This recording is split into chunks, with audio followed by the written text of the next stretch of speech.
everyone, this is Heidi with Heidi and Franny's Garage. I have a product here today that I want to try. It's a dash cam. Now normally when we shoot video from our car, we shoot it with our action cams like our GoPros or our Sonys. But in this case, I've got a 1080p dash cam that I can keep in my daily driver at all times. So I thought I would check this out. It's put out by a company called Anker. They are a Chinese company and the name of the dash cam is called a Roav C1. So I'm looking forward to showing the unboxing to you, and this is an unbiased boxing. It's not a paid endorsement. I did buy this with my own money. So let's check it out.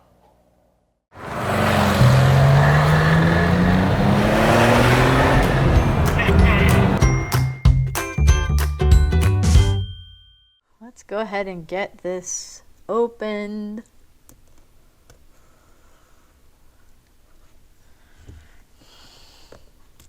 You'll be able to see this better once I remove the plastic wrap.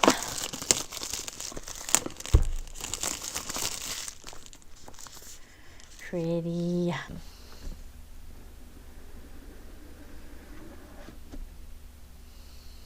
Ooh. Not sure how well you can see this. There's a little bit of glare.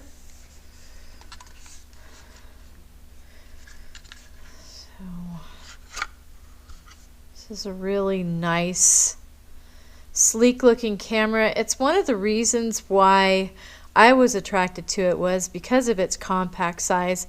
I figured it would be a really nice thing that people wouldn't easily be able to see while you have it mounted in your car all the time. There's the camera itself.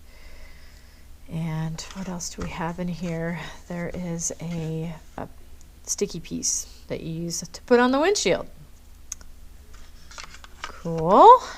I'll go ahead and put this back for now. And owner's manual here. What is this?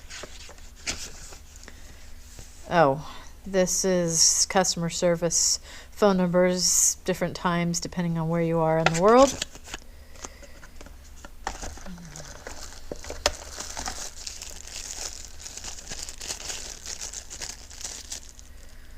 Cigarette lighter, power supply, adapter. It's got 2 USB ports in it, very handy, very helpful.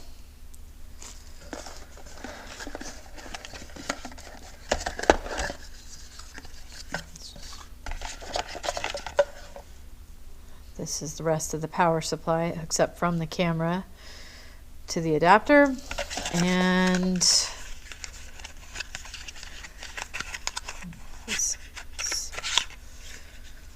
this is a little plastic tool. They refer to it as a crowbar. This is how you're going to use the, you would use it just to kind of hide the wiring and stuff, but nice little tool there. Oh, and don't forget, this is a second one that they included. So if you screw up the first one, or if you get a new car, or if you break your windshield, or if you want to put on a second car, those are all your options here. That is what you're going to need for your install. There you go. So let's get started. I know I told you that we're going to install this next, but I want to give you another little nugget of information that I found out and I couldn't find out anywhere else. I had to contact Anker and ask them this myself. So if you have a cigarette lighter or a power supply in your car that doesn't shut off when you turn off your engine and lock your car up, you will have the dash cam, if it stays plugged in, continuously running and it'll never go into the standby mode. So it could potentially drain your battery completely, and that would be a bad thing. Now, it's probably not going to be an issue if you're putting this on a newer car, but our 2004 Turbo will do that. So I just wanted to give you that piece of information to either remember to unplug it from the cigarette lighter, or the other option is to hardwire it. Now, if you do hardwire it, remember you're going from a 12-volt battery for your car to a 5-volt USB, and that's why they designed a special one that they want you to use with the cigarette lighter, because it's got a converter in it. So you'll need the same sort of thing that will do the conversion for you if you're going to hardwire it into your fuse area. If you do hardwire it into your fuse area, make sure that you run it to the switched fuse so that when your car turns off, that it will turn off as well. Otherwise, you'll end up having the exact same problem with the hardwiring and the camera continuously going as well. Now we'll install the dash cam. Hopefully you could hear me okay. I want to keep the camera there. Sorry that you can't see me. But what Franny and I just did was we put the painting blue tape up here so that you can have an idea of approximately where we liked the camera to be placed on the windshield. Now, I've already cleaned this windshield pretty well. I used some windshield cleaning fluid on that, and now I'm going to take a very small amount of isopropyl alcohol and get that spot where the camera is going to get mounted just super clean before I do the mounting. But I've got that really well marked so that we don't make any mistakes. And the other thing that I did is that I went ahead and put the mount on the back of the camera itself so that it's on there. So I do want to, I'll remove the camera once I've got it, when I've started mounting it, but for now I want it on the camera so that I can make sure that it's straight, lined up with the camera and everything else. And as I try to place it in a minute, I wanted to make sure that visibly I could see everything in front of me that I wanted to, but I also wanted to make sure that I could still see the menu items from behind the mirror, because it's awfully close to the rearview mirror. One other thing that you'll want to check, and I've already done this, this is one of the reasons why I'm putting this on the passenger side and not the driver's side, is that I think Mini Coopers were originally designed to be for people who are doing the whole right-hand drive thing, and so the windshield wipers actually clear the right-hand drive side better. So you want to make sure that you're placing your camera in an area it keeps the camera and the windshield clear. This is it.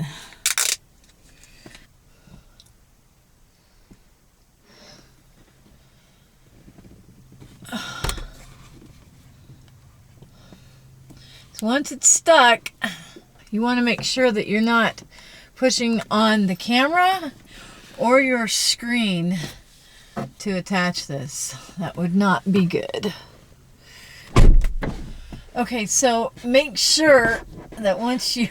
Franny had to help me get it removed because I couldn't remember which way it was attached. But you want to make sure that you really fully attach this to the windshield. According to Franny, she said that I'm going to take the tape off. I want this on for as little time as possible. Oops, see, there's a little bit of blue there. So it's been completely installed at this point. You can see it there on the dash. I have it all mounted. It's all been fed in over behind the visor. Make sure you don't put it down below your car mats. The wires do not like getting wet by bad weather or anything like that. Make sure you go up and not down when you are running your cord for this. And I didn't use our USB cigarette lighter. I actually have a USB here that does turn off. You can see it there.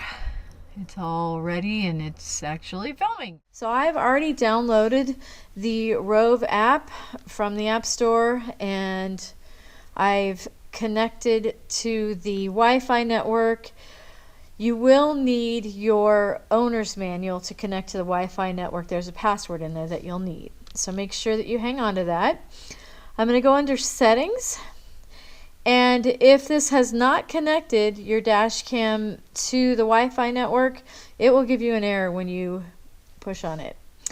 So there are 3 settings for video quality. It defaults to 1080p 30 frames per second, and that is the setting that I want.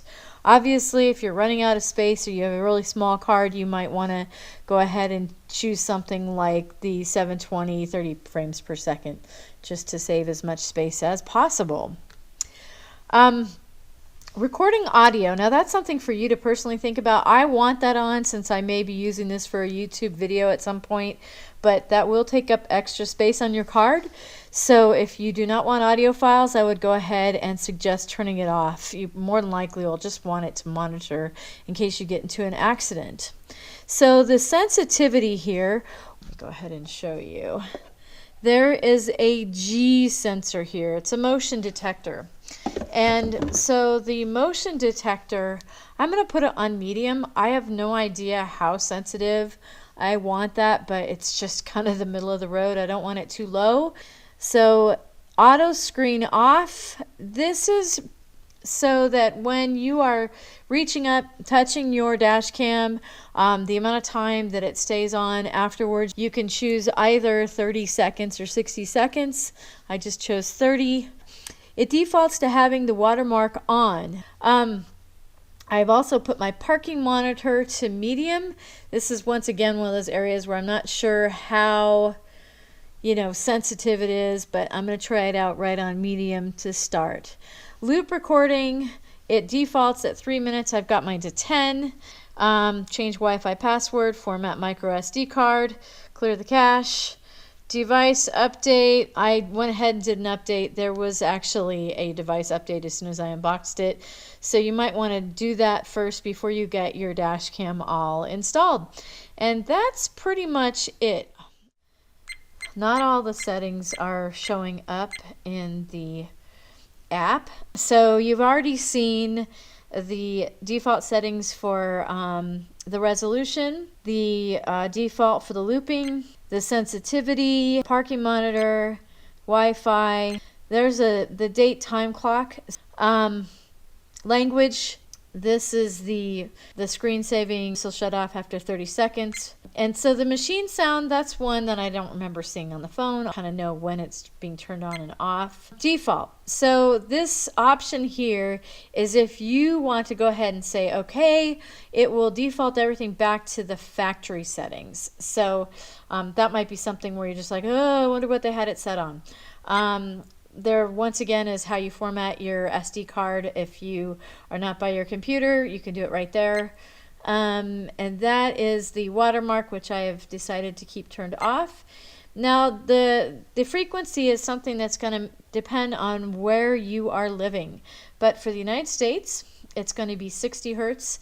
If you're like in the United Kingdom, it'll be 50.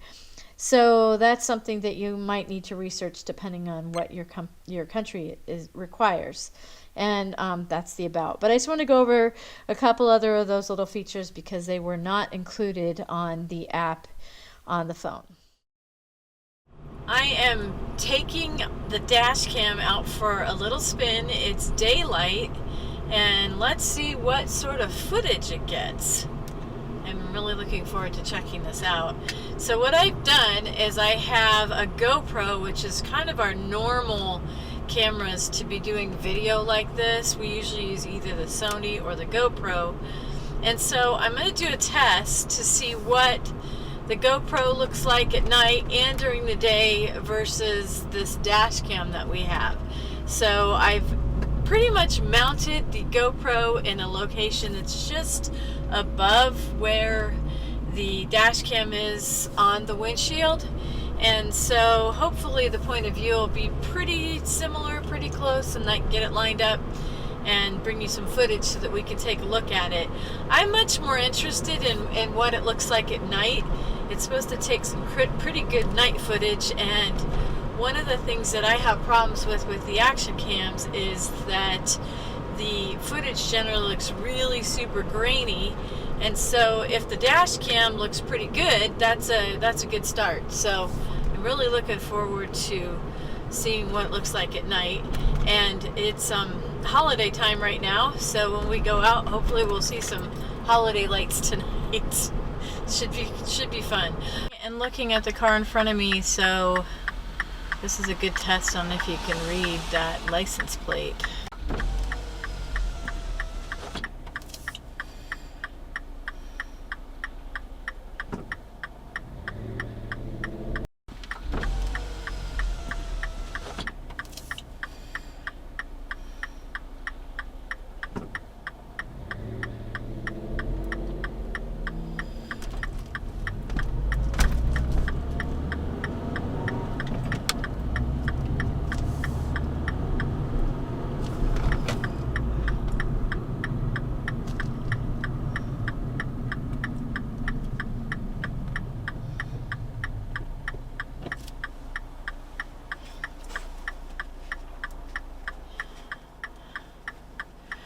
Once again, we're now looking at the plate in front of me.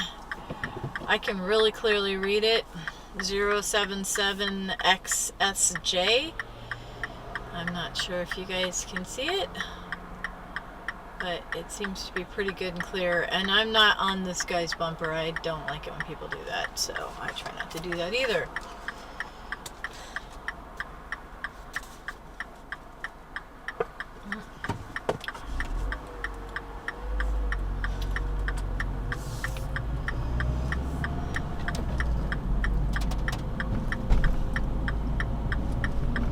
Yay, at least we have a little bit more traffic here. This is awesome.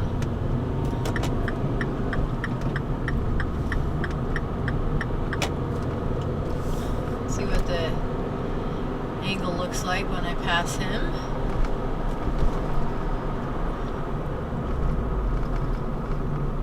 I'm once again behind another vehicle. I'm at least one car length behind.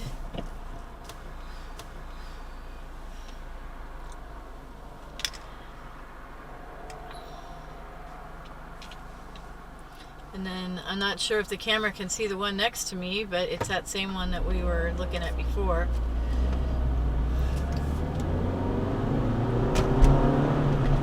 I know that there are dash cams that do a wider field of view.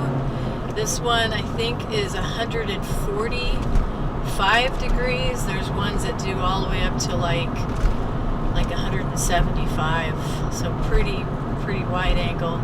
And then there's ones that have a lot narrower. So this is kind of middle of the road as far as the angle of view for the dash cams.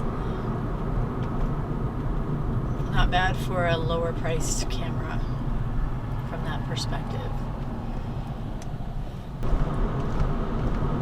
I'm so excited to see the video.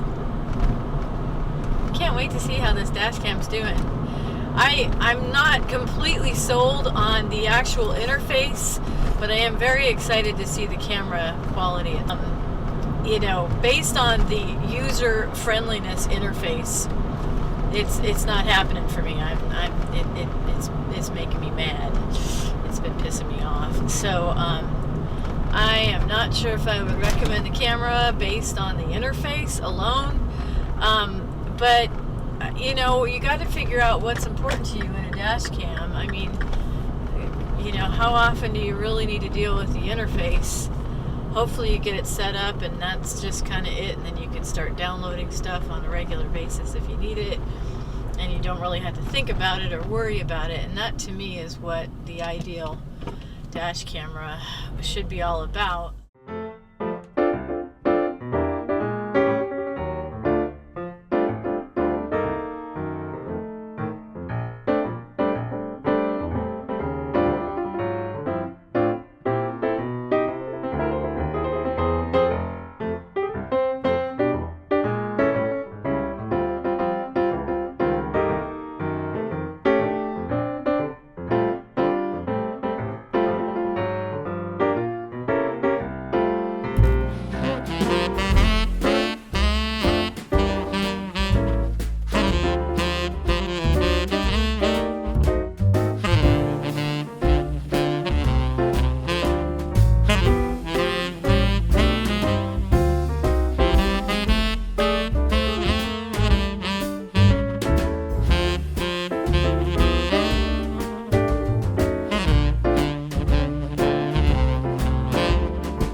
living with the Dashcam for a little over a week now, and I have to say, for a Dashcam that's under $100, it does a pretty good job. I'm very impressed with the video quality of the camera, as well as the audio quality of the camera. Now the interface, like I said, is a little bit annoying, but I'm not accessing the interface all the time, so I can live with that. And for the price, it's definitely something that I would recommend to somebody else if they're looking for something that's under $100. Now, the Roav has a new upgrade. They have a C2, which is 2K in addition to the 1080p, so it's even more refined, and it's only $30 more, and it includes a micro SD card, whereas the C1, the one that I have, did not. So I had to buy the micro SD card separately. So you might want to consider, for the additional $30, it's still under $100. I will go ahead and include links to these cameras if you're interested in buying them. We do get a small fraction of the referrals that we get to Amazon, so if you want to help us out, consider clicking on those links to help us out. And if you enjoyed this video, please consider giving it a thumbs up. Consider subscribing if you hadn't for more of these types of videos. And in the meantime, have a great holiday and safe travels. Bye.